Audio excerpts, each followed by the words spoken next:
पैरों महला पंजवा।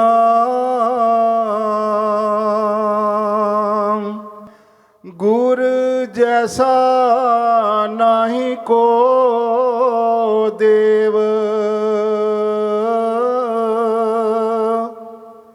जिस मस्तक भाग सो लगा सेव।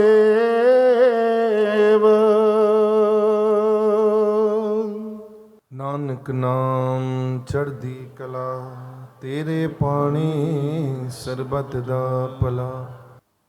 आज महाराज जी पंचम पातशाह जी गुरु साहबान ने बड़ा अच्छा सुंदर फरमान हम सबको कहा कि गुरु जैसा नाही को देव,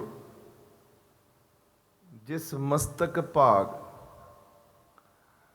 मस्तक के कर्म मिटाने वाला, लेख बदलने वाला गुरुदेव। देवताओं में गुरुदेव एक ऐसा देवता है, हमारे पीछे त्रिमूर्ति, जिसको ब्रह्मदेव, महादेव, नारायण, तीन शक्तियां संसार में एक जन्म देती है। ये एक हमारी आपकी सोच, और हमें ये सिखाया गया है बचपन से कि एक जन्म देता है, एक पालना करता है और एक लय देता है, मतलब मृत्यु देता है। हम लोग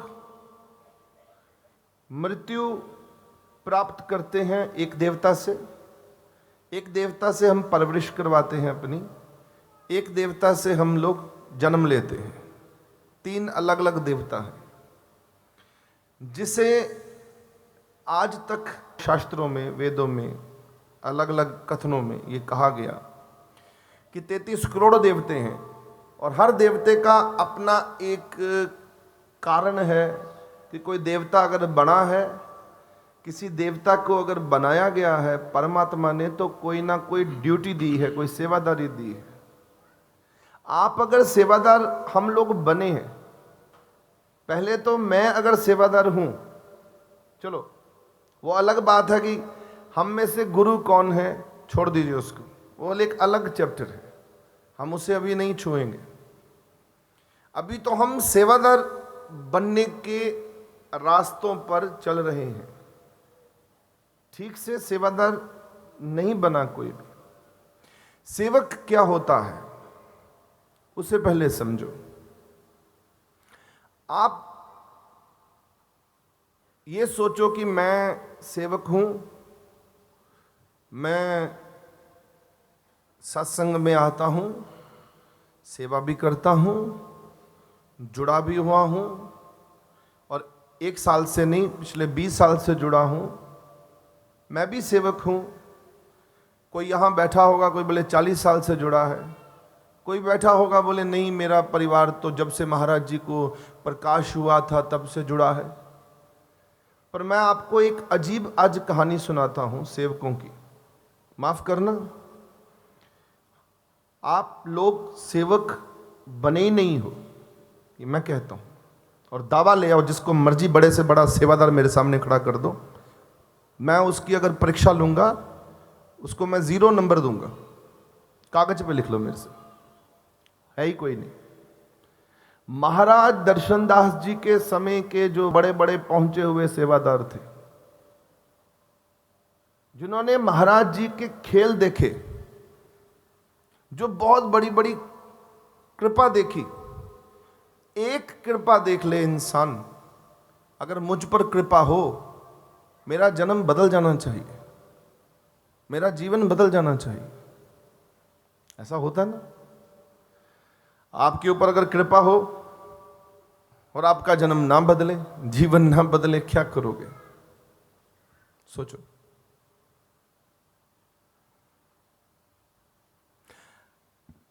कितनी दफा आप अपने परमात्मा का इम्तिहान लोगे? जब आए थे महाराज जी के चरणों से, जब जुड़े थे, अगर आप ठीक तरह नहीं जानते या बच्चे थे उस समय, जो आज बड़े हो गए हैं, अपने माँ से पूछ लो, बाप से पूछ लो, क्यों जुड़े थे माँ बाप महाराज जी से? सिंपल प्रश्न है। तो बोलेंगे पुत्र हमारे को कोई काम था, तो वो काम हो गया। एक काम हो जाए, है? ठीक से वो काम हो जाए तो रिश्ता पक्का हो जाता है। आप अपनी बेटी का या बेटे का रिश्ता कैसे करते हो बताओ मुझे। लड़के की तहकीकात करते हो, लड़का ठीक है, लड़की ठीक है, रिश्ता कर दो। ठीक पर मोहर लगाकर रिश्ता पक्का कर दिया। अब रिश्ता कौन सा बना दिया? अपनी बेटी दे दी, उनका बेटा ले लिया। अपना बेटा दे दिया, उनकी बेटी ले ली। है? मोहर लगा दी कि ठीक। और इतने कट्टर हो गए कि जीने मरने की कसमें खाने लगे, बस कि ठीक है जी। अब गुरु को जो रिश्ता तैयार किया है इंसान ने या एक सेवक ने, वो कौन कैसा किया है? कैसा नाप तोल है हम लोगों का गुरु के साथ? सुविधा से नहीं हम जुड़े हुए। आज सुविधा से टूटे नहीं रहते कि हम आज सुविधा मिलेगी तो टूट जाएंगे। ये रिश्ते नहीं होते, ये कमजोर रिश्ते हैं। सुविधा मिलेगी तो जुड़ गए, आज सुविधा मिली टूट गए।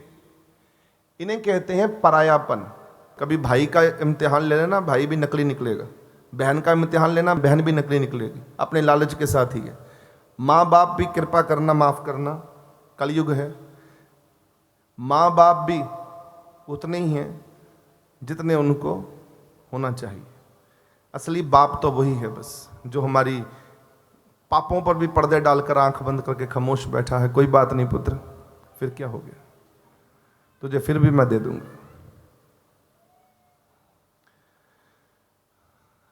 मैं रिश्तों को कच्चा नहीं कहना चाहता, बड़े पक्के रिश्ते हैं आप सबके।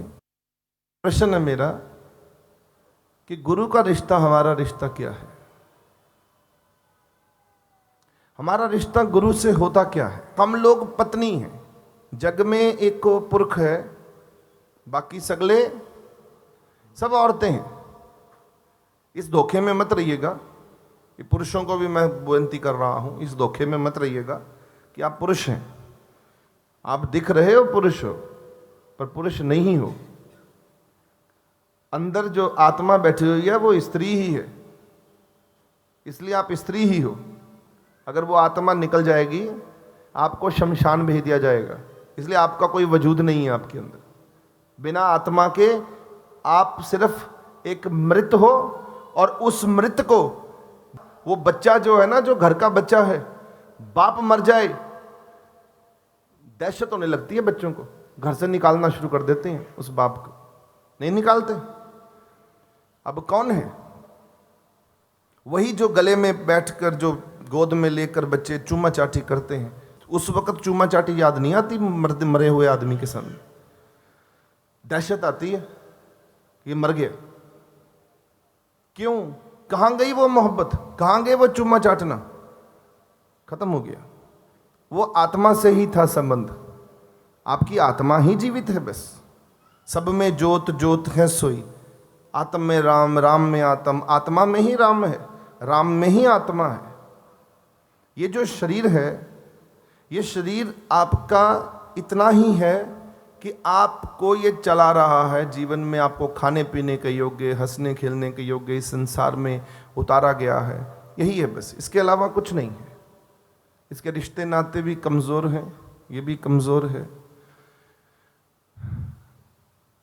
मैं नाम देते वक्त ये जरूर कहता हूँ कि आपकी मैं शादी करवा रहा हूँ आत्मा की परमात्मा से, और आप परमात्मा से जुड़ेंगे और बीच में गुरु रहेगा। अब गुरु क्या करेगा बीच में, ये भी सुन लीजिए। बीच में गुरु की जरूरत क्यों है? क्योंकि गुरु के बिना हमें पॉलिश कोई नहीं कर सकता, हमें चमका कोई नहीं सकता। गुरु के बिना हमें कोई ज्ञान नहीं करा सकता, हमें कोई बता नहीं सकता। गुरु के बिना हमारा जीवन बिल्कुल अंधकार है। गुरु को दो शब्द से रखा गया है। अगर गुरु का अर्थ ढूंढना जाएंगे संस्कृत में, तो इसमें दो शब्दों का एक शब्द बना हुआ है।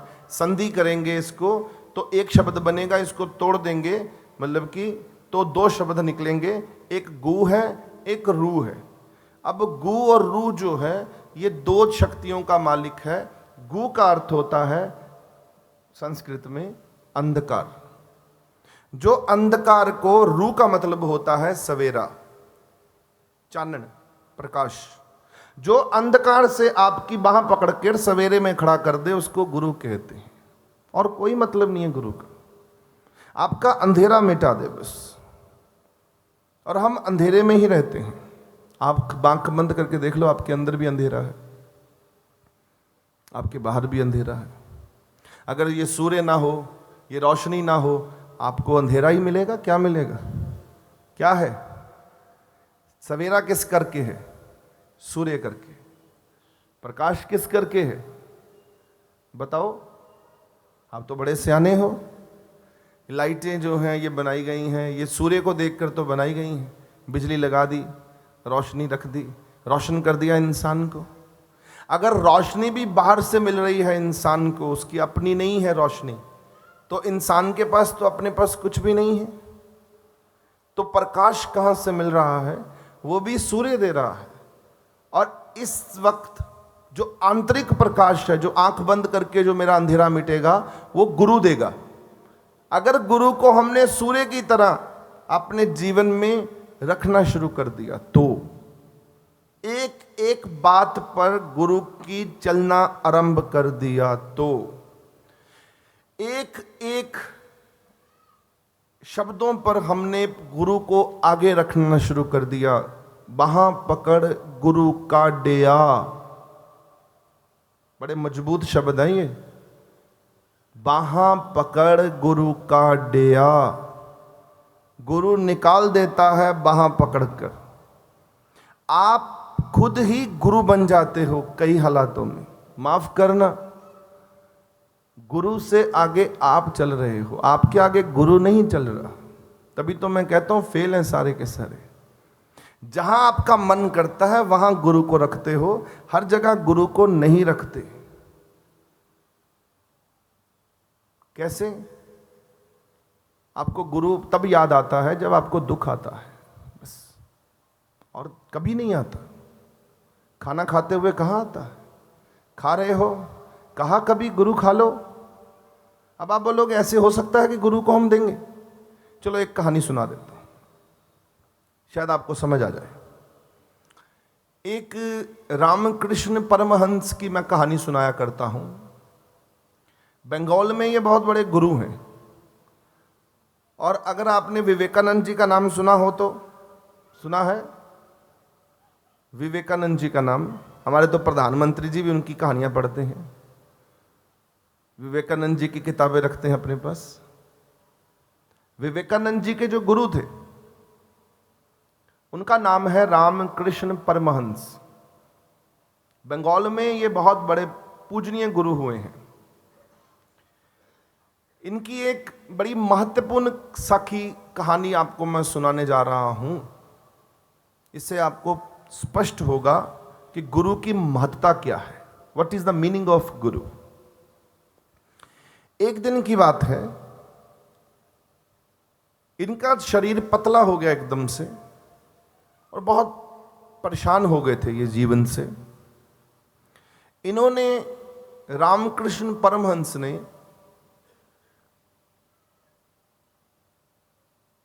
सब सेवकों के साथ, विवेकानंद जी भी वहां पर थे और लेटे हुए थे, तो बहुत दुखी थे। किस बात के दुख थी कि इनको कैंसर हो गया था गले के अंदर।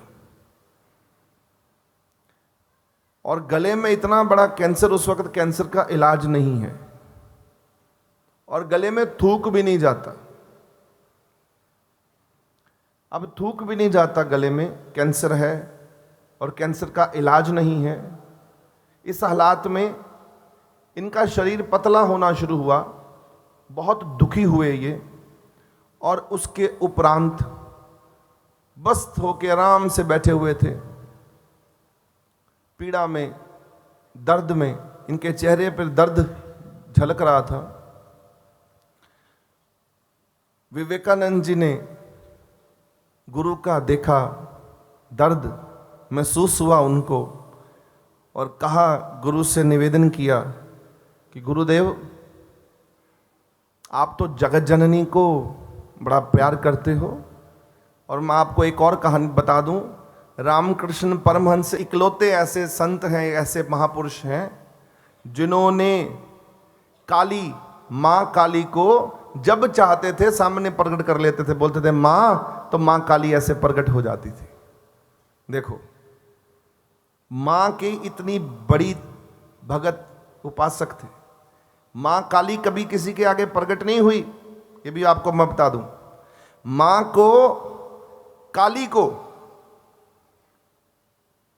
प्रेम से वश कर लिया रामकृष्ण परमहंस, इकलौते हुए आज तक दुनिया में, इतिहास में। विवेकानंद जी ने कहा कि आप माँ को, जगत जननी को इतना प्यार करते हो, जब चाहते हो उससे मिल लेते हो, बातें करते हो, तो कहो ना जगत जननी से कि जगत जननी आपको ठीक कर दे। और बड़े प्रेम से निवेदन किया कि गुरुदेव, जगत जननी को कहो, विनती करो कि जगत जननी आपको ठीक कर दे। अब रामकृष्ण परमहंस बड़े भोले भाव में कहने लगे, विवेकानंद, ये तो मैंने सोचा ही नहीं कि अपने दुख को मैं मां को बताऊं। देखो, ऐसा भी संत होता है, दुख बर्दाश्त करता है। बोले मैंने तो सोचा ही नहीं कि मां को बताऊं, जब मां आती है तो मुझे तो मां के दर्शन करके मैं आनंद हो जाता हूं। बोले अच्छा कहा विवेकानंद, अभी बताता हूं मां को, क्योंकि थूक नहीं निकला जाता, रोटी तो खाई नहीं जा रही, पानी भी नहीं निकल रहा, हालत ऐसी हो गई, शरीर पतला दुबला हो गया, समा आ गया है। आंख बंद करके बोले, अपने बंदों को बोले कि मां को बुलाता हूं, मां से बात करता हूं। आज मां को बुलाया और मां से कहा कि मां आओ, तुम्हारे पुत्र को तुम्हारी जरूरत है। बस इतना ही कहा, मां प्रकट हो गई। मां ने कहा, पुत्र कहो क्या चाहते हो। अब रामकृष्ण परमहंस ने कहा कि मां, गले में थूक नहीं जा रहा, दर्द बड़ा है, पीड़ा बहुत है, अंदर से शरीर कमजोर हो गया है, और ये जो मेरे साथ रहते हैं, ये जितने भी मेरे सेवादार हैं, ये आपके प्यारे हैं, मां ये आपसे विनती कर रहे हैं, मुझे कहा है विवेकानंद जी कि मां से कहो अपने दुख को, जो दुख है मां से कहो। मां, मैं खुद नहीं कह रहा, मुझे इन्होंने कहा, मैं तो भूल जाता हूं आपके दर्शन करके कि मैं मां को कहूं अपने दुख की बात। मां ने पता कितने प्रेम से देखा और सुना, और रामकृष्ण परमहंस को गले लगा लिया। मां ने, पुत्र आओ, मैं तुम्हें अपनी गोद में बिठाती हूं। कहते हैं कि मां ने अपनी गोद में पुत्र को, रामकृष्ण परमहंस को बिठाकर कहा कि पुत्र, तो मेरा सबसे अच्छा पुत्र है, तेरा गला दुख रहा है, दर्द हो रहा है, तुम्हें मालूम है पुत्र, अब समा आ गया है अपनी मां में असली तरह लीन होने का। कह दे अपने सेवकों को कि तू मां में शामिल होने जा रहा है, अब समा आ गया है। मां कह रही है कि अब समा आ गया है, तू मां में परमानेंट शामिल होने वाला है, तू मां में ही जाने वाला है। अब क्या करना है, इनको जवाब दे, इनको बोलो तुम भोजन करोगे, वही भोजन तुम्हारे गुरु को पहुंचेगा, तुम पानी पियोगे, वही पानी तुम्हारे गुरु को पहुंचेगा। ये है गुरु। आप खाना खाओगे, गुरु वो खाना खाएगा। आप पानी पियोगे, वो पानी गुरु पिए। ये माँ कहती है, जगत जननी कहती है, माँ काली कहती है रामकृष्ण परमहंस को। कभी आपने अपने गुरु को खाना खिलाया? कहाँ खिलाया? कभी पूछा ही नहीं होगा। माँ कहती है कि पुत्र बोल इन्हें, बता दे जो तुम पानी पियोगे, बस तेरा ध्यान कर ले कि मैं गुरु को देता हूं ये जल, ये मेरे गुरु को पहुंचे। जो पिएंगे ये गुरु को ही जाएगा, तेरी प्यास बुझेगी। जो खाएंगे खाना वो तेरे पेट में जाएगा। पुत्र क्या है इनको, बता इनको। ये रिश्ता है हमारा गुरु से। और मां बता रही है, भगवती बता रही है, जगत जननी बता रही है। गुरु भी नहीं कह रहा, जगत जननी खुद प्रकट होकर कह रही है।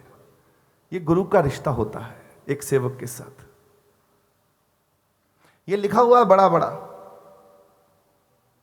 आपने हिंदी तो जानते ही हैं।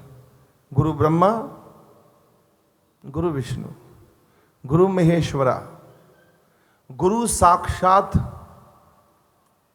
पार ब्रह्म, तस्मै श्री गुरुदेवाय नमः। तुम ही ब्रह्मा हो, तुम ही विष्णु हो, नारायण हो, मेरे तुम ही महादेव हो। क्योंकि तुम्हारी भक्ति के साथ साथ मुझे परमात्मा की भक्ति भी हो जाती है। गुरु है। आप लोग, काफी लोग होंगे यहां जिन्होंने कभी हवन किया हो, जिन्होंने कभी कोई पाठ पूजा करवाए हो। चलो, सिख इतिहास में तो गुरु को ही पहले रखा जाता, प्रथम श्रेणी गुरु की ही है कि गुरु ही सब कुछ है। पर जो सनातन धर्म है या और भी कोई धर्म है, उसमें जब भी कोई देवताओं की पूजा होती है तो सबसे पहले पूजा किसकी कराई जाती है? गुरु की कराई जाती है। गणेश जी से पहले गुरु पूजे जाते हैं। अब मैं भी आपको बता दूं, आप कर लीजिएगा। गुरु का स्थान पहला होता है, फिर देवताओं का स्थान में सबसे पहले कौन होता है? वो देवताओं में है सबसे पहले। जो मनुष्य योनि में सबसे पहले है वो कौन है? गुरु। मानव योनि में, मनुष्य योनि में वो आपकी तरह से है। देवताओं की नगरी में प्रथम स्थान प्राप्त हुआ है गणेश जी को, पर इंसानों में प्रथम स्थान प्राप्त हुआ है गुरुदेव को। गुरुदेव, देव लगा है, देवता। मनुष्यों में जो देवता है वो गुरु है। बहुत बड़ी जिम्मेदारी होती है गुरु की। एक कीड़ी का मैंने उदाहरण दिया करता था। एक कीड़ी को देखा हो आपने, उसके पीछे बहुत कीड़ियां होती हैं। कभी देखा आप लोगों ने कीड़ी को? कितनी कीड़ियां चलती हैं उनके पीछे? अनगिनत। और वो कीड़ियां ऐसे लाइन बनाकर चलेंगी, एक कीड़ी सबसे आगे होगी। अच्छा, कीड़ियों ने भी अपना गुरु बना रखा है कीड़ी को, एक कीड़ी को, उसके पीछे पीछे चलते रहते हैं। एक कूंज होती है जो आकाश में उड़ रही होती है, पंछी होता है। आपने कभी पंछी उड़ते हुए देखे हो? लाइन बना के उड़ रहे होते, कूंज कहते हैं उन्हें। एक पंछी आगे होता है, बाकी सारे पंछी लाइन बनाकर पीछे होते हैं। जो हिरण होता है, बारहसिंगा, वो भी ऐसा ही है। वो भी एक आगे होता है और उसके पीछे सारे चल रहे होते हैं। ऐसे कई उदाहरण हैं। क्यों? क्योंकि अगर एक के ऊपर इतनी बहुदात ने भरोसा टिकाया है, आप लोग सब भरोसा टिका के बैठे हो गुरु के ऊपर कि गुरुदेव आप हो तो हमें क्या है की चिंता है, आप हैं, हम बच जाएंगे, आप बचा ही लोगे। अब नाम लेने के लिए जो लोग थे, शुरू शुरू में जब मुझे भी नाम के बारे में समझ आई, मैं छोटा था बहुत, तो आप जैसे महापुरुषों के साथ उठता बैठता था, तो मुझे भी यही समझ आई कि जब नाम ले लिया तो बस सब कुछ हो गया, कल्याण हो गया। बाद में धीरे धीरे से जब मैंने खुद अपनी मेहनत से, भक्ति से, योग से ये समझा कि केवल नाम लेने से कुछ नहीं होना, रिश्ता पक्का करना होगा। कहीं रिश्ता कमजोर रह गया तो नाम ने तारना नहीं है, उल्टा नाम लेने के बाद पाप ज्यादा लग जाते हैं शरीर को, क्योंकि हमने संकल्प ले रखा है, हमने कसम उठा रखी है कि नहीं, हम अच्छे कर्म करेंगे जब तक जिंदा रहेंगे, होश में रहेंगे, बेहोशी में नहीं रहेंगे। ये संकल्प ले लिया, और जब संकल्प ले लिया जाए, आपने ये बात कर ली, गुरु के होते हुए संकल्प धार लिया कि मैंने नाम ले लिया। अब नाम क्या लिया? ज्ञान ले लिया, दीक्षा ले ली। गुरु साक्षात है, पार ब्रह्म से मिलाने के लिए व्याकुल है। हमने भी कह दिया गुरुदेव हमारे भी मन पे चोट लग गई, हम भी आपके चरणों में हैं, चलो हमें मिला ही दो। अब गुरु ने मिलाने का संकल्प दिला दिया, आगे आगे क्या होगा? गुरुदेव एक इस रिश्ते का नाम है, बड़ी बड़ी जिम्मेदारी है। संकल्प दिया है आपको कि तुम संकल्प ले लो कि तुम्हें परमात्मा को एक दिन मिलना है। जो नाम से जुड़ गया वो तो धनी हो गया, मालो माल हो गया, उसे कोई कमजोरी रहेगी किसी प्रकार की? एक तरफ नाम से जुड़े हुए रामकृष्ण परमहंस एक मिनट में मां को कहते हैं, मां तुम्हारा पुत्र तुम्हें बुला रहा है, कृपा करो, प्रकट हो मां। और मां प्रकट हो जाती है। अपना दुख नहीं बताते, ये ध्यान देखो, इसको प्रेम कहते हैं। जिस प्रेम में उनको अपना दुख भूल चुका है कि मुझे कोई दुख भी है। और विवेकानंद याद दिलाते हैं कि आपको तो गुरुदेव दुख है, आप जगत जननी को क्यों नहीं कहते? बताओ। चलो एक और इसकी साखी सुनाता हूं, इसी गुरु सेवक की, क्योंकि कमाल की ये गुरु सेवक है विवेकानंद और रामकृष्ण परमहंस। कमाल है। कई दफा तो रोना आ जाता है इनकी साखियां सुन सुन के, पढ़ पढ़ के। आहा हा, कमाल है। इतना भोला स्वभाव किसी में हो सकता है? चलिए, एक वक्त जब रामकृष्ण परमहंस नहीं थे और विवेकानंद जी ने यह संकल्प ले लिया था, मुझे पूरे संसार को रामकृष्ण परमहंस जी की कृपा से ईश्वर की तरफ लगाना है, मुझे बताना है। तो क्या किया? वो ऐसे छोटे मोटे से अलग अलग तरह से लोगों को इकट्ठा कर सत्संग किया करते थे। बहुत बेहतरीन सत्संग किया करते थे विवेकानंद जी। सत्संग उन्हीं से शुरू हुआ है, बहुत खूबसूरत। पहले भी था, पर उन्होंने सत्संग में बहुत लाजवाब कमाल कर दिया। सत्संग तो बहुत पहले से है। गुरु बाणी कहती है, चौथी पातशाही कहती है, बिन भागा सत्संग ना लब्बे। गुरु नानक देव जी महाराज जी की चौथी जोत, गुरु गद्दी मालक गुरु साहब धन गुरु रामदास जी महाराज जी कहते हैं, बिन भागा सत्संग ना लब्बे, बिन संगत मैल परिजे जी। संगत भी नहीं है तो फिर मैल ही मैल है। सत्संग तो नहीं है क्योंकि मेरे कर्म नहीं है अच्छे, और संगत भी नहीं मिलती तो मेरे कर्मों में मैल ही मैल है, गंदगी गंदगी, विष्टा ही विष्टा, और कुछ नहीं है। बस ये बानी कहती है, संगत नहीं है तो मैले हो, रज के मैले हो। संगत है रज के उज्जवल हो। सत्संग है तो बस कमाल है। एक दिन सत्संग कर रहे थे विवेकानंद जी, कुछ वहां लोग बैठे हुए थे, होंगे कोई 20-22 लोग।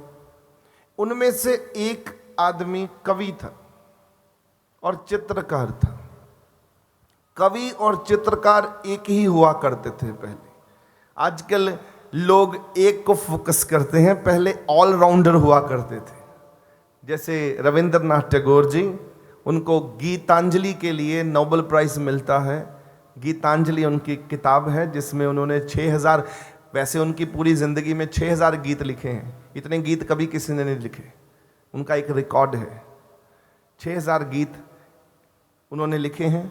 उसके बाद एक छैली करके एक राइटर हुए हैं बाहर विदेश में, मैं कहा इंग्लैंड के राइटर थे, उनकी 2000 से ऊपर के गीत हैं। पर जो 6000 का आंकड़ा है ये इन्हीं के पास है। और 6000 गीत इन्होंने लिखे। तो इनकी भी मैं एक छोटी सी आपको बाद में सुनाऊंगा, रविंद्रनाथ टैगोर साहब की। इन्होंने एक गीत लिखा था, हमारे भारत ने उसको नेशनल एंथम बना दिया, जन गण मन अधिनायक जाया है। ये भी गीत है इनका जिसको नेशनल एंथम बनाया गया है और हम लोग सब रोज गाते हैं स्कूलों में। ये रविंद्रनाथ टैगोर हैं, एक संत भी हैं, कवि भी हैं और चित्रकार, पेंटर भी बहुत अच्छे थे, बहुत चित्र बनाते थे, बहुत खूबसूरत। और भी इनमें बहुत क्वालिटियां थी। एक चित्रकार सामने बैठा हुआ था विवेकानंद जी के, और विवेकानंद जी सत्संग कर रहे थे। सत्संग करते करते वो चित्र बनाता जा रहा था। उसने देखा विवेकानंद जी को गौर से, और चित्र बनाता जा रहा है, बनाता जा रहा है, बनाता जा रहा है, ऐसे करके देखी जा रहा है।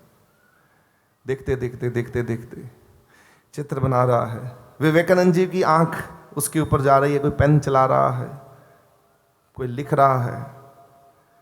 तो सत्संग पूरा हुआ और बड़े मुस्कुराते हुए ढंग से विवेकानंद जी ने कहा, मेरे भाई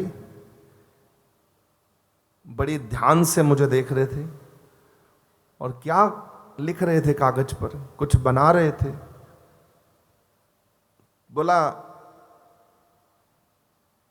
जी स्वामी, मैं स्वामी जी आपका चित्र बना रहा था। अब विवेकानंद जी ने कहा, अच्छा दिखाओ मुझे। उठकर बोले, ये लो। अब देखते ही विवेकानंद जी ऐसा हाल हो गया, खड़े हो गए एकदम से और आंखों में एकदम आंसू बरस पड़े। एकदम नदियां बहने लगी पानी की आंखों में, और उसके चरण पकड़ लिए उस चित्रकार के।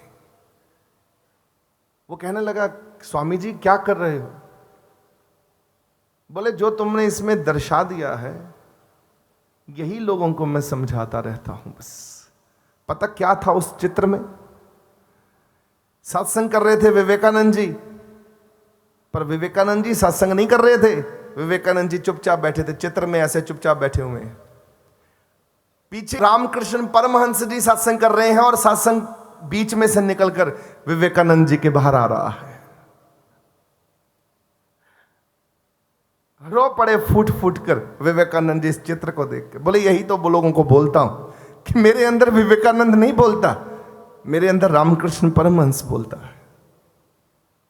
तुम्हें ये ढांचा दिख रहा है, पर इसमें मैं हूं नहीं। विवेकानंद बोलते थे, मैं मिट गया हूं। जिस दिन मैंने गुरु के दर्शन किए थे, मैं मिट गया था उसी दिन से। वो दिन मेरा जीवन का एक ऐसा सुनहरी दिन था कि उस गुरु ने मुझे मिटाई दिया था। विवेकानंद तो उसी समय मिट गया था और उसमें एक नया मोड़ आ गया था। उसमें आ गया था रामकृष्ण परमहंस, खुद बैठ गया था मेरे जीवन काल में। ये है गुरु की शक्ति। गुरु बोलता है। अच्छा, इस बात को पुख्ता प्रमाण देने के लिए अगर मैं मोहर लगाऊं, बड़ी मजबूत मोहर, आप इसको फटाफट समझ जाएंगे। धन गुरु नानक देव जी महाराज जी की तरफ चलता हूं। गुरुबाणी में, गुरु ग्रंथ साहब जी सच्चे पातशाह जी में फरमान है गुरु नानक देव जी महाराज जी का। गुरु साहब कहते हैं लालो को, लालो एक सेवक है, उसके घर में ठहरे हैं। बाबर आ चुका है देश में, उसकी बात सुना रहे हैं। लालो पूछ रहा है, ये कौन आया है हमारे देश में? उसके बारे में खूब बोल रहे हैं। अब क्या बोलते हैं, उस बाणी में क्या कहते हैं?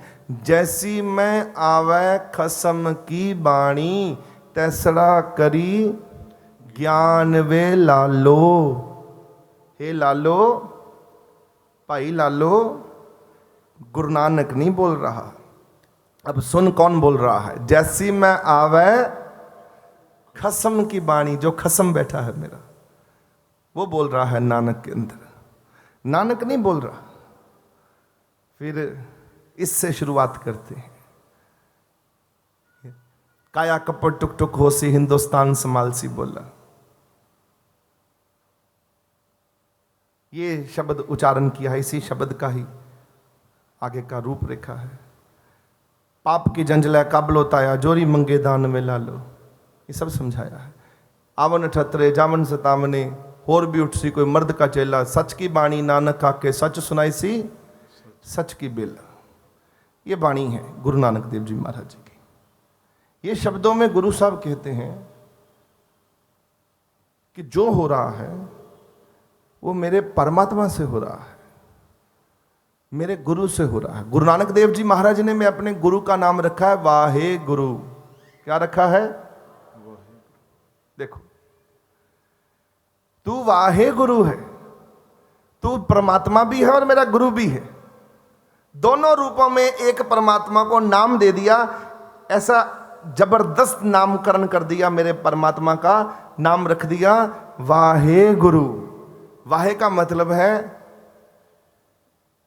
कि तेरा प्रकाश है, तू प्रकाशमान है, और गुरु का मतलब है कि तू ज्ञान है। तू प्रकाश भी है और तू ज्ञान भी है। देखो, वाहे गुरु, ये गुरु है।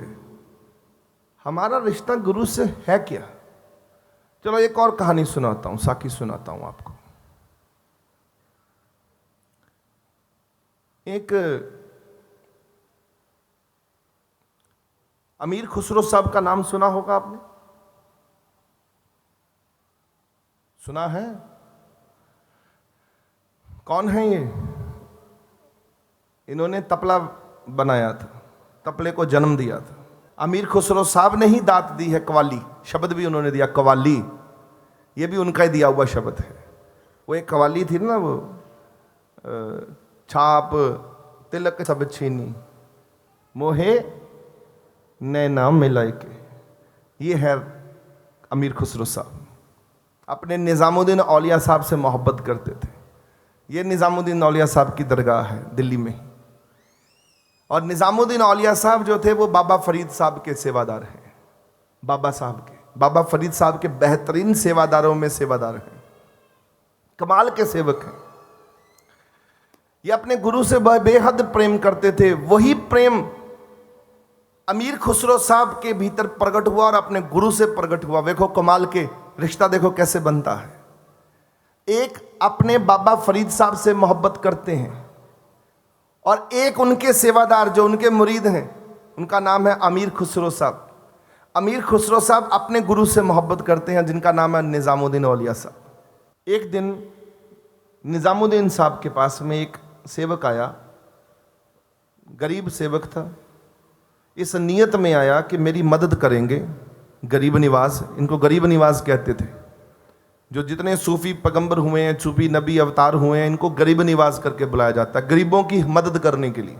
आज भी अगर इनकी दरगाहों में चले जाओ, वहाँ गरीब आपको ऐसे मिलेंगे, कोई भीख मांग रहा है, कोई गरीब वहाँ पर क्या कर रहा है, तो गरीब निवाज की दरगाह पे गरीब ही मिलते हैं। ज़्यादातर गरीबों का ताम झाम लगा होता है कि यहाँ लोग आएंगे, हमें कोई दान दक्षिणा देगा, हमारा घर बन जाएगा।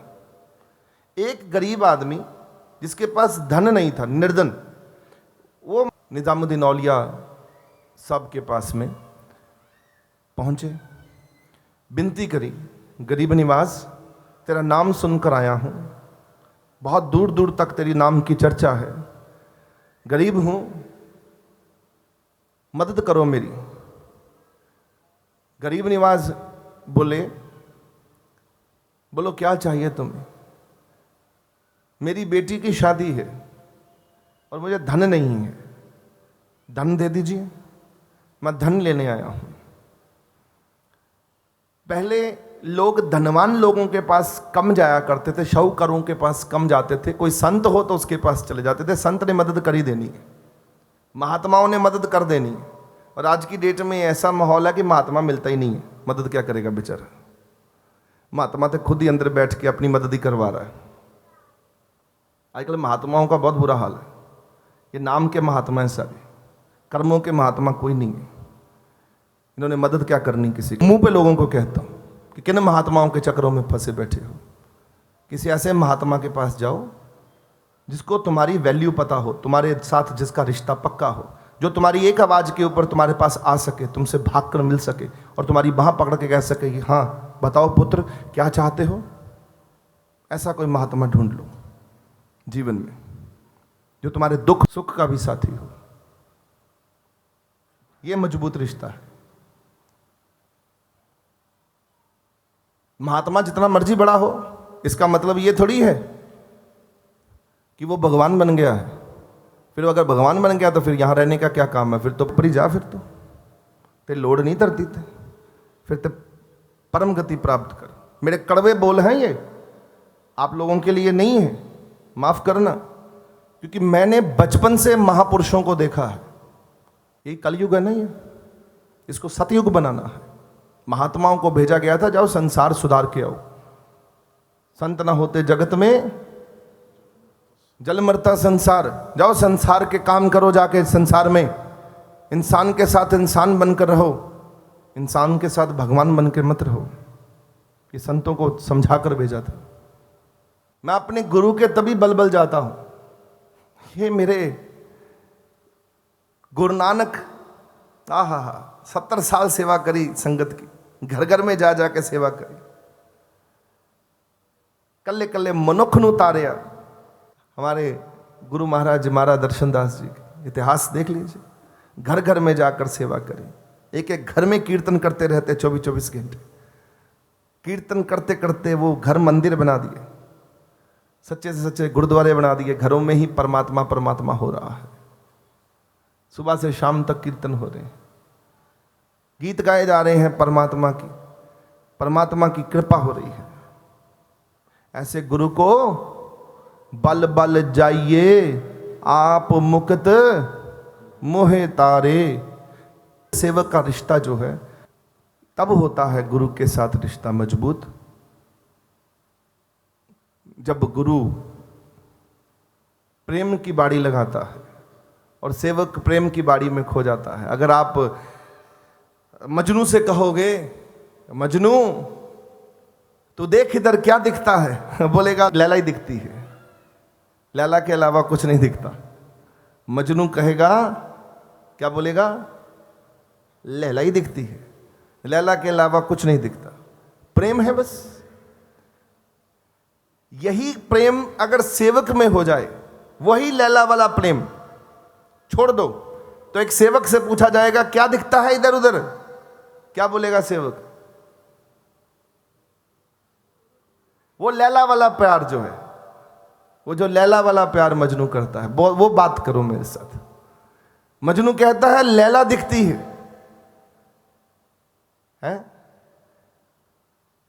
रांझा भी कह देता है, हीर भी कह देती है, रांझा रांझा कर दी, हीर तो खत्म हो गई, रांझा बन गई। वो जो प्रेम करते हैं, वो प्रेम अगर हम गुरु से कर बैठे, वही सेम प्रेम गुरु से कर बैठे, तो क्या दिखेगा सेवकों को?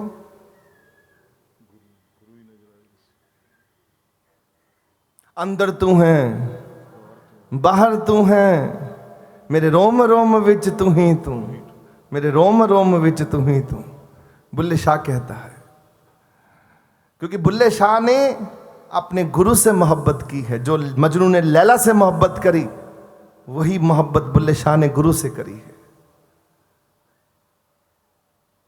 कभी बुल्ले शाह की काफियां सुनकर देखें, वो जब इश्क की बात करते हैं तो अपने मुर्शद के लिए करते हैं, अपने गुरु के लिए करते हैं। इश्क बुल्ले नू नचावे यार ते नचना पैंदा है, वो नच पैंदे ने। बुल्ले शाह नच पैंदा, ਉਹਦਾ ਰੱਬ ਨਹੀਂ ਰੁੱਸਦਾ, ਸਹੁੰ ਰੱਬ ਦੀ ਜਿਹਨੂੰ ਯਾਰ ਮਨਾਉਣ ਦਾ ਚੱਜ ਹੋਵੇ। ਜਿੱਥੇ यार ਦਾ शब्द आ गया, ਉੱਥੇ गुरु ਦਾ शब्द आ गया। जहाँ जहाँ यार आता है, कोई संसार के व्यक्तियों के लिए नहीं बात करी गई। कौन है व्यक्ति इतना कीमती जिसके लिए इतने अनमोल शब्द लिखे जा सके? नहीं लिख सकते। आप किसी भी इंसान के लिए इतने कीमती शब्द नहीं लिख सकते। हाँ, गुरु के लिए लिख सकते हो और भगवान के लिए लिख सकते हो। पूरा गुरु ग्रंथ साहब जी महाराज जी लिखा हुआ है भगवान के लिए, गुरु के लिए लिखा हुआ है। वेद कतेब लिखे हुए हैं गुरु के लिए और भगवान के लिए। नहीं लिखे तो मुझे बताओ। शास्त्र लिखे हुए हैं, बताओ किसी इंसान के नाम का कोई ग्रंथ बना हो, मुझे दिखा दो, वो मैं भी पढ़ना चाहता हूं।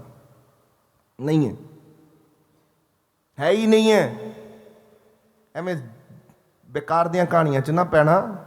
दुनिया ਦੇ ਵਿੱਚ कोई ਸਾਡੀ ਮੁਹੱਬਤ ਦੇ ਕਾਬਿਲ नहीं है। अगर परमात्मा ਮੁਹੱਬਤ ਦੇ ਕਾਬਿਲ है, फिर ही इंसान ਮੁਹੱਬਤ ਦੇ ਕਾਬਿਲ है। क्यों? अगर ਤੁਹਾਡੀ ਮੁਹੱਬਤ परमात्मा ਨਾਲ नहीं है तो ਤੁਸੀਂ इंसान ਨਾਲ भी ਮੁਹੱਬਤ ਕਰਨ ਦੇ ਲਾਇਕ नहीं हो। मैं ਤੁਹਾਨੂੰ एक गल पहली गल दसदा, हम मां को क्यों पूजते हैं? परमात्मा ने कहा मैं सबके साथ नहीं रह सकता संसार में ये शरीर धारण करके, तो मां बनाई गई, क्योंकि मां के भीतर परमात्मा बैठा हुआ है। नहीं, निकाल दो मां से परमात्मा, उस मां के भीतर से परमात्मा को निकाल दो, फिर पूजा करके दिखा दो मुझे। बस ये है स्पष्ट जवाब। पिता के भीतर में से परमात्मा निकाल दो, पूजा के लायक ही नहीं है पिता। हम पिता की पूजा तभी करते हैं जब उसके भीतर परमात्मा बैठा हुआ है। हम संत की पूजा भी, गुरु की पूजा भी इसलिए करते हैं कि गुरु के भीतर भी परमात्मा बैठा हुआ है। हमारा रिश्ता सारे कमजोर हैं। अगर हमने सीधा मोहब्बत कर ली, मैं इंसान आपसे मोहब्बत कर बैठा, उसकी कोई तुलना नहीं है। हाँ, हमारे भीतर अगर परमात्मा है, फिर उसकी रिश्ते की तुलना हो गई, वजूद आ गया उस रिश्ते में। बीच में परमात्मा खड़ा कर लो, ईश्वर खड़ा कर लो, बस हर रिश्ते में पूजा हो जाती है जहां ईश्वर आ जाता है उस रिश्ते में। अब निजामुद्दीन साहब के पास जब व्यक्ति आया कि मैं गरीब हूं, अपनी बेटी की शादी करना चाहता हूं, गरीब निवाज मेरी मदद करो। गरीब निवाज बोले कि ठीक है, तुम आए हो, बैठो मेरे पास, मैं भी फकीर हूं, पैसे तो मेरे पास नहीं हैं, हाँ तुम यहां रहो, कोई अगर सेवक आएगा, मुरीद आएगा और आकर अगर कोई मेरे को चढ़ाएगा पैसा या कोई चीज चढ़ाएगा, वो मैं तुम्हें देता जाऊंगा, उससे तुम्हारी शादी हो जाएगी। ठीक है जी, गरीब निवाज से कहा, ठीक है गरीब निवाज। अब गरीब निवाज के पास में बैठ गया। 1 दिन, 2 दिन, 3 दिन, 4 दिन, 5 दिन, हफ्ता, 1.5 हफ्ता, 2 हफ्ते, कोई आया ही नहीं। गरीब निवाज के पास कोई भी नहीं आया 2 हफ्ते से। गरीब निवाज अकेले बैठे हैं परमात्मा के ध्यान में, कोई बंदा नहीं गरीब निवाज के पास। इतने में व्याकुल हो गया, हाथ जोड़कर गरीब निवाज को कहने लगा, गरीब निवाज कोई नहीं आया, मेरा क्या होगा? गरीब निवाज ने कहा, कोई नहीं पुत्र बैठो, साईं जी शादी पास आ गई है। साईं कहते थे, इन सूफी फकीरों को साईं करके बुलाते, साईं शादी पास आ गई है। बोले कोई नहीं, खुदा बैठा है, वो खुदा हुजूर है ना तुम्हारी मदद करने के लिए, बैठे रहो जैसे मैं बैठा, क्यों चिंता करते हो? फिक्र करेंदे बावरे, सुन लीजिए, फिक्र करेंदे बावरे, जिक्र करेंदे साध, आ फकीरा जिक्र करिए, फिक्र करेगा आप। तू जिक्र कर ओदा, वो फिक्र आप ही तेरी करेगा। जे किते ए आ जाए ना मजबूती, आहा हा, फैसला ही हो गया बस। तू ओदा जिक्र करने वाला बन, वो तेरी फिक्र करने वाला बनेगा। जिस दिन तू जिक्र करना बंद कर देगा और अपनी फिक्र करनिया शुरू कर देगा, उस दिन परमात्मा तो भी कोई उम्मीद ना रखी, वो भी तेरी कोई फिक्र करेगा। तू ओदी जिक्र करने वाला बन बस। दोबारा सुन लीजिए, फिक्र करेंदे बावरे, जिक्र करेंदे साध, साधु जिक्र करता है, और बावरे पागल लोग जो होते हैं वो क्या करते हैं? मन चले लोग जो होते हैं, मन से चलते हैं, वो क्या करते हैं? फिक्रें करते हैं, चिंताएं करते हैं। और जो साधु होता है वो जिक्र करता है। फिक्र करेंदे बावरे, जिक्र करेंदे साध, आप फकीरा जिक्र करिए, चल आप फकीरा जिक्र करिए, ते फिक्र करेगा, वो चिंता करेगा तेरी। नानक चिंता मत करो, चिंता तिस ही है, उन्होंने चिंता है तुहाडी, तुसी अपनी चिंता क्यों करते हो? अपनी कभी भरोसा ते करो परमात्मा ते। आप जी का भरोसा नहीं है, माफ करना, आप बड़े बड़े जरूर सेवक बन गए हो, आपको परमात्मा की बात ठीक से समझ नहीं आई आज तक, आपका भरोसा नहीं है ईश्वर पर। अगर भरोसा होता ना तो आपकी भक्ति आज कुछ ना कुछ कर जाती। आज सीढ़ी बनाकर अगर आपका भरोसा मजबूत होता ना, आपके मन में शक्ति होती भरोसे की, आपके हृदय में भरोसा होता मजबूत, तो मैं आपको एक कह देता हूं, एक सीढ़ी आप अभी चढ़कर परमात्मा प्राप्त कर लेते। एक सीढ़ी चढ़कर बस अपने पास ही सीढ़ी लगाते, आ रहा हूं तेरे पास। जैसे रामकृष्ण परमहंस कहते हैं जगत जननी, तो जगत जननी सामने आ जाती है। कहीं आप आवाज मार दो परमात्मा और परमात्मा सामने ना आए, भरोसा नहीं है आप लोगों को। बस कभी आवाज ही नहीं मारी वो, जिससे परमात्मा भागकर आपके पास आ जाए। आपको अपने बच्चों पर ज्यादा यकीन है, अपने धन पर ज्यादा यकीन है। मेरा धन मुझे बचा लेगा, मेरे बच्चे मेरे हैं बुढ़ापे का सहारा। और जब लात मारते हैं तो बुढ़ापा बुढ़ूपा भी ठीक कर देते हैं बच्चे तुम्हारी सारी। कोई किसी का सहारा नहीं है। बच्चियां च भी तां तक अकल है जब तक बच्चे परमात्मा से जुड़े हुए हैं। आप परमात्मा से जोड़ दो बच्चों को, आपको वो भगवान करके पूजेंगे। जिस दिन आपने बच्चों को अपने परमात्मा से तोड़ दिया और उनको संसार में भगा दिया, उस दिन आपको ही वो गालियां देंगे। याद रखना त्रिलोचन दास के अल्फाज, जहां मर्जी मुझे बुला लेना इस बात के लिए। संसार संसार कराओगे उनसे, वो संसार संसार ही करेंगे, आपको कुछ समझेंगे ही नहीं। जब आपके परमात्मा परमात्मा कराओगे, आपको भगवान की तरह पूजेंगे। ये कागज पे लिख के देता हूं मैं, हम नहीं पूछ रहे। आज मैं अपने घर वालों को भगवान की तरह मानता हूं। क्यों मानता हूं? क्योंकि मेरे अंदर भगवान बैठा हुआ है और मुझे वो भगवान की तरह दिखते हैं। ये मेरा घर ही तो है संसार, आपको भगवान की तरह मानता हूं मैं।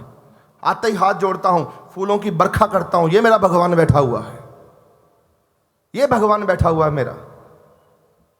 वाणी में कहा है पंचम पातशाह जी महाराज जी ने सुखमणि साहब में, रूप ना रंग ना रेख किछ, त्रै गुणते प्रभ भिन्न, तिसे भुजावे नानका, जिस होवे सो प्रसन्न। उसको बुझाता है बुझारत, उसके सामने खोल देता है अपने सारे रूप। तिसे बुझावे, इसका मतलब है, बुझावे का मतलब है अपना सारा रूप खोल देता है उस इंसान के आगे। तिसे बुझावे नानका, जिस होवे सो प्रसन्न। वो जदों प्रसन्न हो जाता थोड़े ते। गुरु गोबिंद सिंह जी महाराज जी कहते हैं, मैं संसार में आ नहीं रहा था, मैं पर्वत पे बैठा था, हेमकुंट पे तपस्या कर रहा था। क्या हुआ? तात मात मुर अलख अराधा, बहुविध योग साधना साधा, तिन जो करी अलख की सेवा, तांते भय प्रसन्न गुरुदेवा। गुरु गोबिंद सिंह जी महाराज जी कलगीधर पातशाह कह देते हैं, मैं संसार में आ नहीं रहा था, मेरे माता पिता ने तात मात मुर अलख आराधा, बहुविध योग साधना साधा, साधना कर करके मेरे माता पिता ने मना लिया परमात्मा को। साधना नहीं करी केवल, आगे क्या किया? तिन जो करी अलख की सेवा, सेवा भी बड़ी करी, बेअंत सेवा करी। तांते भये प्रसन्न, प्रसन्न कर दिया रब को। गुरु तेग बहादुर साहब जी महाराज जी ने और उनकी पत्नी ने, माता ने, माता और गुरु साहब दोनों शक्तियां ने रब ਨੂੰ प्रसन्न कर दिता, प्रसन्न कर दिया परमात्मा को। माता और पिता किन्हां ਨੂੰ प्रसन्न किया? रब ਨੂੰ। ਤਾਂ ਤੇ ਭਏ प्रसन्न गुरुदेवा।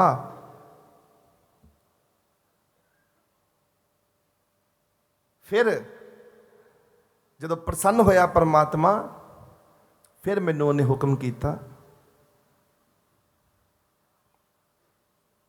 कि जा संसार विच जाना पैना तेन, तो मैनू आना पै गया। ये है गुरु गोबिंद सिंह जी महाराज जी की अपनी लिखी हुई, उन्होंने अपनी ऑटोबायोग्राफी जिन्होंने कहते हैं ना, अंग्रेजी का शब्द है, ਆਪਣੀ ਸਾਖੀ ਖੁਦ ਲਿਖੀ, ਆਪਣੀ ਕਹਾਣੀ ਖੁਦ ਲਿਖੀ ਕਿ ਮੈਂ ਕਿਵੇਂ ਆਇਆ ਦੁਨੀਆ ਦੇ ਵਿੱਚ। ਪ੍ਰਸੰਨ ਕੀਤਾ ਮੇਰੇ ਬਕਾਇਦਾ। ਇੱਥੇ ਸ਼ਬਦਾਂ ਚ ਆਂਦਾ ਹੈ रूप न रंग न रेख किच। परमात्मा का कोई रूप नहीं है, परमात्मा की कोई चित्र नहीं है, परमात्मा का कोई आकार नहीं है। तो हमें कैसे पता लगेगा परमात्मा? तिसे बुझावे नानका जिस होवे सो प्रसन्न। जिहड़ा रब प्रसन्न कर लिया, जिन्हें प्रसन्न कर लिया, जिदा साडे गुरु महाराज जी ने प्रसन्न कर लिया नानका, तो नानक सामने आके खड़े हो जाते थे। गुरु नानक, धन गुरु नानक से इतनी मोहब्बत थी हमारे बाबा दर्शन दास नू कि बाबा दर्शन दास पुकारते थे नानका, तो नानक पातशाह इदा खड़े हो जाते सी सामने। 10 पुत्र की चाहिए। यह है प्रेम। इनू कहते ने प्रेम। प्रेम दियां पींगा पईयां ने, प्रीत लगी है। ऐसे नहीं कोई 33 साल की उम्र में अपनी कुर्बानी दे दे, ऐसे नहीं हो सकता। आप मर जाओगे। अरे किसी बुढ़े आदमी को, किसी बूढ़े आदमी को जिसकी उम्र 80-90 साल की है, माफ़ करना, पहले ही उनसे माफ़ी मांग लेता हूँ आपसे, क्योंकि कुछ शब्द ऐसे हैं। उन बुज़ुर्गों को मैंने खुद देखा है हॉस्पिटलों में जाकर, वो क्या कहते हैं, बाबा जी सानू बचा लो, सानू बचा लो, सानू बचा लो। मैं देखता हूँ 80 साल का बुजुर्ग है, सब कुछ गल गया है, मल्टीपल ऑर्गन्स डैमेज हो रहे हैं, वो मुझे कह रहे हैं मुझे बचा लो, बचा लो, बचा लो। मैं कहता हूँ उनसे, बापू जी अब इतनी हिम्मत तो है नहीं कि ये कह दूँ कि क्या करोगे बच के, अच्छा नहीं लगता।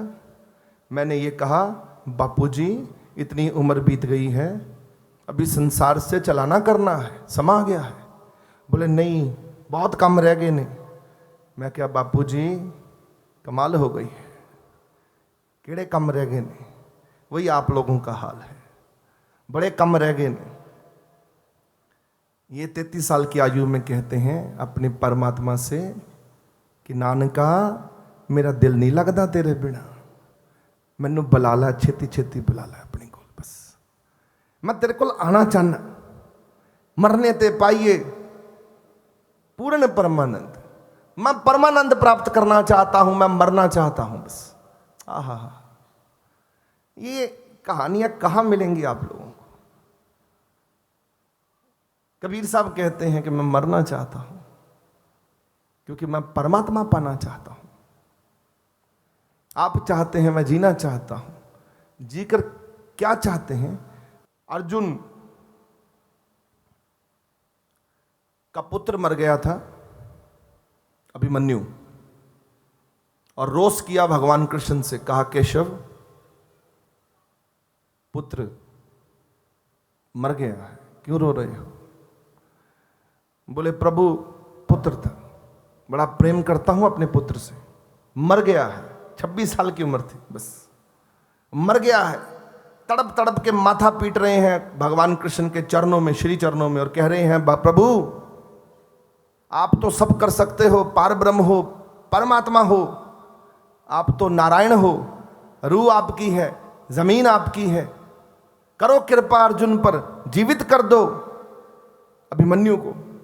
अब अभिमन्यु को जीवित करने की जब बात कही तो बोले अर्जुन तुम्हें मैंने गीता का ज्ञान दिलाया है, कराया है, सत्संग तुम पे किया है, और तुमसे इतनी छोटी बात सुनकर मेरा दिल दुख रहा है। आज तुम्हें मैं वो बात कराता हूं जो आज तक नहीं हुई। चलो मैं तुम्हें आत्मा के लोक में ले जाता हूं। आत्म लोक में ले गए भगवान कृष्ण अर्जुन को, और अर्जुन जब आत्म लोक में पहुंचे कि अभिमन्यु को मिलेगा, अभिमन्यु से बात होगी, तो भगवान कृष्ण ने कहा वो तेरा पुत्र अभिमन्यु बैठा हुआ है, वो जा मिल ले उससे। जब वहां पहुंचे आत्मलोक में और पुत्र को देखा तो अर्जुन रो पड़ा और कहा बांह पसार के कि पुत्र आओ मेरे गले लग जाओ, मैं तुम्हारे लिए इतना व्याकुल था, मेरा पुत्र 26 साल में मुझे छोड़कर चला गया, मैं तुम्हारे पीछे आत्मलोक में आ गया हूं, देखो मैं तुम्हारा पिता। ये अर्जुन रो रो के अपने पुत्र को, अभिमन्यु को बता रहा, मैं तुम्हारा पिता। और अभिमन्यु पता क्या कहता है सहज भाव में? बोले काहे का पिता?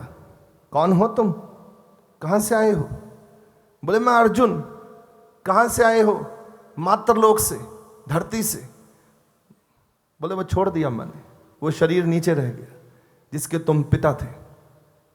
वो मेरा तुम्हारे साथ नाता था, वो आर्जी नाता था, टेम्परेरी नाता जिसे कहते हैं, छोटी तरह से, बस वो बीत गया, नीचे रह गया।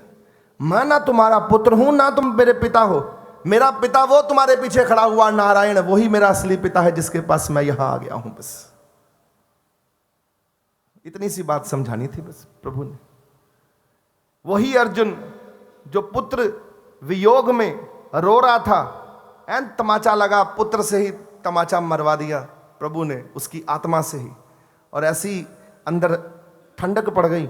वही अर्जुन लौट कर प्रभु की बाह पकड़कर कहने लगा, प्रभु समझ आ गई, वो नीचे ही रिश्ते नाते टूट गए हैं सारे, यहां तो ऊपर कुछ भी नहीं है। चलो ले चलो मुझे नीचे, ये तो मेरा है ही नहीं, ना मैं इसका हूं। समझ आ गया, यही हमारा नाता है बस। ना आप किसी के हो ना आपको कोई है।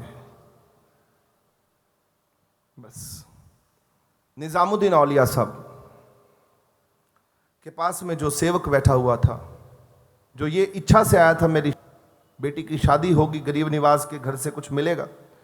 2 हफ्ते हो चुके हैं, गरीब निवास के पास ना तो कोई आया तो ना कोई गया। तो गरीब निवास कहते हैं भाई उसकी चिंता कर, उसका जिक्र कर जैसे मैं करता हूं, फिक्रें बंद कर दे। कहने लगा शादी पास आ गई है गरीब निवास, क्या करूं, पिता हूं। बोले तेरे ऊपर भी एक पिता बैठा हुआ है जिसे तुम्हारी चिंता है, उसे चिंता दे, वो खुदा हुजूर, अल्लाह हुजूर बैठे हुए हैं। अब इतनी बात कहाँ समझ आती है आप लोगों में? इतनी बात अगर आप लोगों के पल्ले पड़ जाए सबके कि वो बैठा हुआ है, फिर तो कहानी खत्म होगी, खेल ही खत्म हो गया। फिर तो ये सत्संग की जरूरत ही नहीं है, फिर तो जुड़ गए आप, तो फिर 24 घंटे जुड़े हो, समाधि लीन हो। फिर तो आपको तोड़ा जाएगा थोड़ा हिला के, भाई सुरत को नीचे ले आ, हम भी हैं तेरे सामने। बोलेगा नहीं, ये तो सुरत चढ़ गई परमात्मा की तरफ।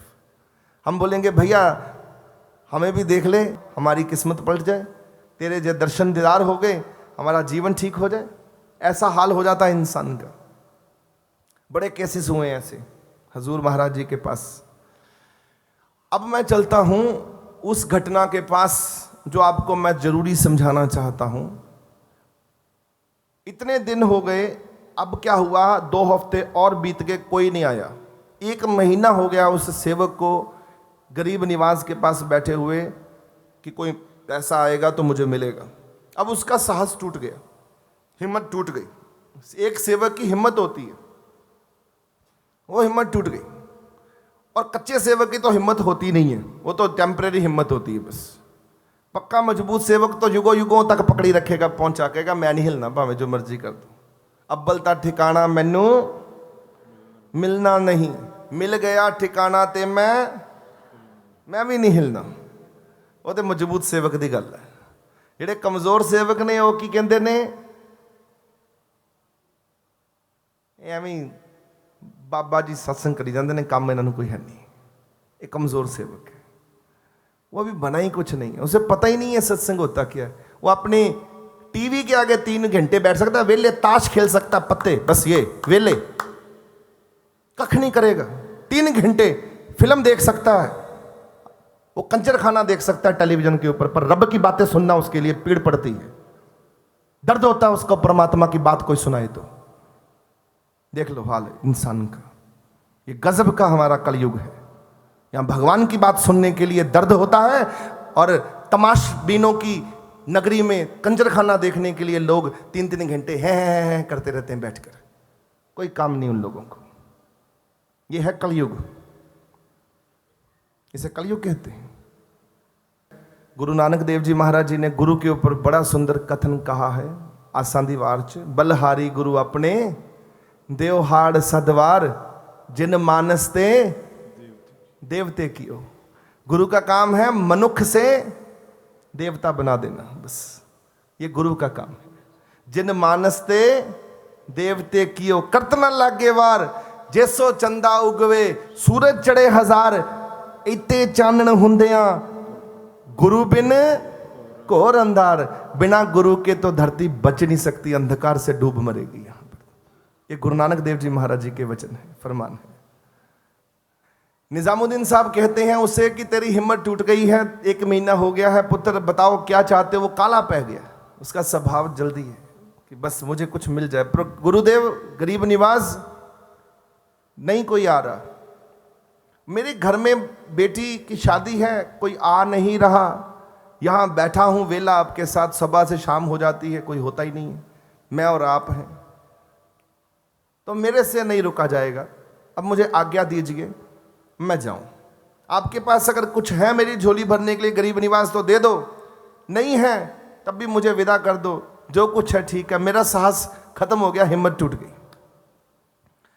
अब गरीब निवास क्या करते हैं, कहते हैं कि हाँ मेरे पास है तेरे लिए कुछ, चल फिर ले ही चल। अपनी जुतियां उतारते हैं, कहते हैं फकीर के पास और तो कुछ नहीं है, ये किसी ने मुझे जोड़े दिए थे, ये भी किसी ने पहनाए थे पिछले महीने, बड़े चावों से कोई मुझे जोड़े पहना गया था, बड़े कहते बड़ा महंगे और बड़े खूबसूरत हैं, तो इसमें कोई जड़त है, ये जोड़े तू ले जा, तेरे काम आ जाएं तो आ जाएं, और तो मेरे पास कोई ऐसी कीमती चीज नहीं है जो मैं तुझे दे सकूं। मैं तो फकीर हूं, तेरे सामने हूं, ना कुटिया में कुछ है ना मेरे बाहर कुछ है, जो कुछ हूं सामने हूं तेरे में। अपनी जुतियां उतारी और उसकी झोली में लिया, चोली अपनी उसने झोली में रख दिए। अब झोली में तो रख दिए, वो आदमी इतना कलप गया अंदर से कि 1 महीना रहने के बाद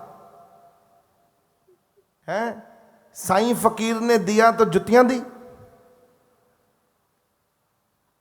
कल्पे हुए मन से मत्था टेकता है, और फिर मुर्शद उसका मन पड़ते हुए भी उसको आशीर्वाद देता है, जा बाबा फरीद अल्लाह हजूर तेरा भला करे। सिर पे हाथ रखते बाबा साहेब, बाबा साहेब कहते फरीद साहब को, बाबा साहेब और अल्लाह हजूर तेरा भला करे, जा तेरे को जो चाहिए तेरे मन की मुराद पूरी हो। ये आशीर्वाद दे के भेजते हैं, और जब भेजते हैं अब देखो गजब की कृपा हुई है, रास्ते में वो वापस लौट रहा है, और एक बेहतरीन सेवक जिसका नाम है अमीर खुसरो, वो ऊंट पर बैठकर और गरीब निवास के घर आ रहा है, दरगाह पे आ रहा है। अब वो अपने ऊंट के ऊपर सवार है, और वो रिटायर्ड हुआ है। अमीर खुसरो साहब रिटायर हुए हैं शाही नौकरी से, नवाब की नौकरी करी, शाही नौकरी। बहुत नवाब प्रसन्न हुआ, कहा अमीर खुसरो तूने आज नवाब के यहाँ इतने साल नौकरी करी, शाही सरकारी नौकरी कहते थे उस वक्त, सरकारी नौकरी करी, शाही नौकरी करी, जा तुझे नवाब 38 ऊंट भर के दौलत के, अलग अलग तरह की दौलतें तेरे नसीब में देता है, जा अपना जिंदगी भर गुजारा कर। नवाब ने उसे रिटायर्ड कर दिया, अपनी सेवा से मुक्त कर दिया, जा।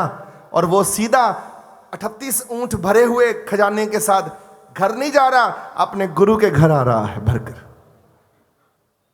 कि गुरु को मिलने आ रहा है, और ऊंट की सवारी करते हुए आ रहा है, और ऊंट पर बैठे हुए खुशबू आ गई, और ऊंट पर बैठे हुए खुशबू क्या आई है, जुतियों की खुशबू आ गई, मेरे मालिक के चरणों की खुशबू आ गई। ऐसा जुड़ा हुआ है आंख बंद करके गरीब निवास की तरफ, कि गरीब निवास करता आ रहा है, साईं साईं करता आ रहा है, करते करते खुशबू आ गई। अपने ऊंट चलाने वाले को कहता है, रोक डाची, रुक जा, यहां मेरा गरीब निवाज, मेरा साईं हजूर यहां सैर कर रहा है, उसके चरणों कदमों की खुशबू मेरे नाक पर आ गई है। इतनी खुशबू पहचानता है उसकी कि मेरे मुर्शद की चरणों की खुशबू मेरे नाक को छूकर महका रही है, रुक जा यहां, मेरा साईं, मेरा गरीब निवास यहीं घूम रहा है, कहीं दर्शन कर लेने दे मुझे, उससे मत्था टेक लेने दे बस उसका मुझे, बस ये प्रेम है। इतने में देखता है इधर उधर, वो मुसाफिर पास आ रहा है, खुशबू और तेज हो गई, बोला पास में ही कहीं पर है।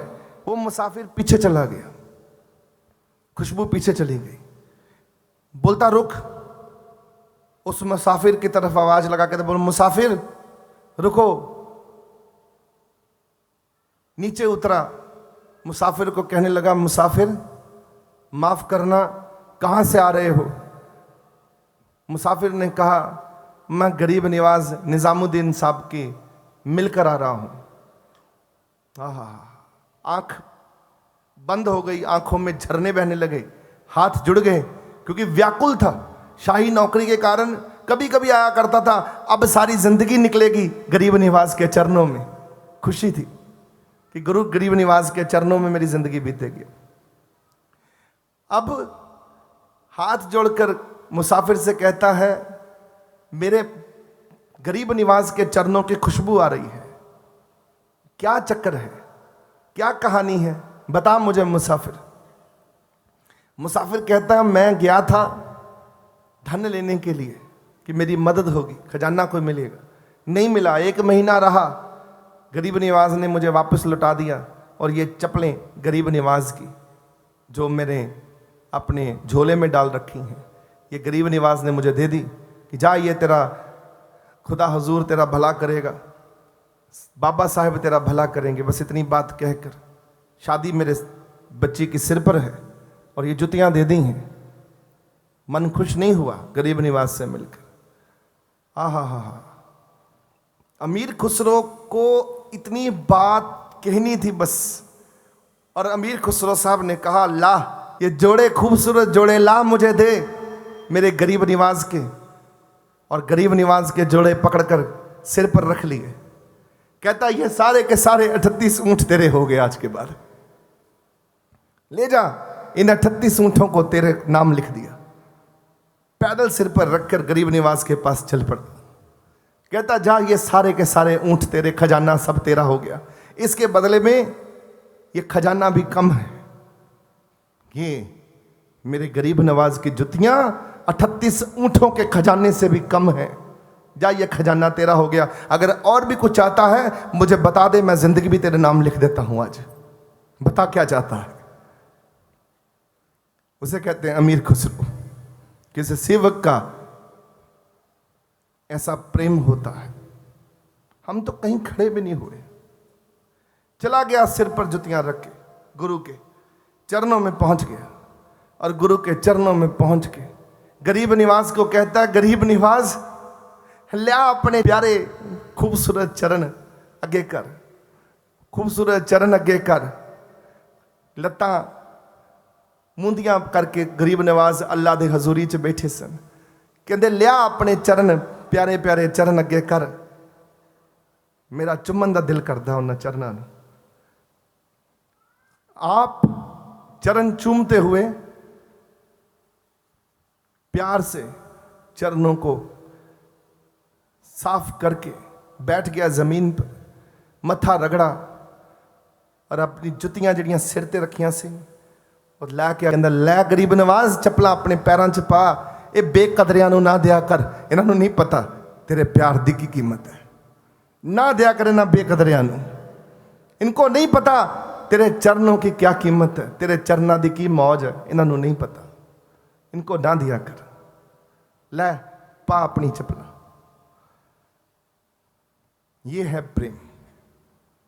नानक नाम चढ़दी कला, तेरे पाने सरबत दा भला।